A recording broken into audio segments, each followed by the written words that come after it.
Ekitundu eky'ekkumi. Yezu bamwambulamu ebyambalo bye. Ebiwundu eby'emiggo byali bikaliridde, n'engoye ze nga zikwatidde ku mubiri. Abambowa ne bazimususumbulako, olususu nga lugenderako. Ebiwundu ne binuubuka buto, ne bifufumukamu omusaayi mungi. Obulumi obwo obunene Yezu n'abussa ku bbali, n'asinga okuwulira obulumi obw'ensonyi ez'okumuyimiriza obusa mu maaso g'abantu. Ayi Mulokozi, ebibi bye tukoze omubiri gwaffe byanuubuza ogugwo, era bye byakusombera ensonyi ez'enkana awo. Gya amaaso ku busiru bwaffe obwakuswaza, otuddiza obutukuvu bwe twagabana ku lunaku lwa batiisimu. Tuwe okubunywereramu, tuleme kuswazibwa ku lunaku olw'okulamulwa. Kitaffe ali mu ggulu, erinnya lyo litiibwe.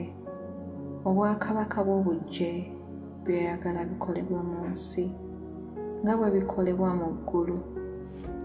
Tuwe leero emmere yaffe eya buli lunaku.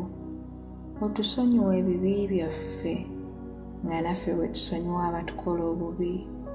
Totutwala mu kukemebwa, naye tulokole mu bubi. Amiina. Mirembe Mariya, ojjudde enneema, Omukama ali naawe. Waweebwa omukisa mu bakazi bonna, ne Yezu omwana ow'endaayo naye wa mukisa. Mariya omutuukirivu nnyina Katonda, tusabire ffe aboonoonyi, kaakano ne mu kaseera ak'okufa kwaffe. Amiina.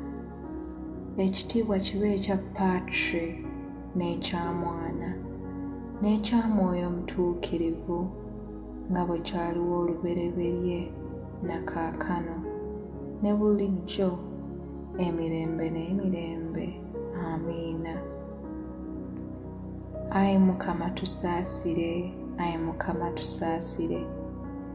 Emyoyo gy'abakkiriza Katonda agikwatirwe ekisa, agiwa ekiwummulo eky'emirembe. Amiina.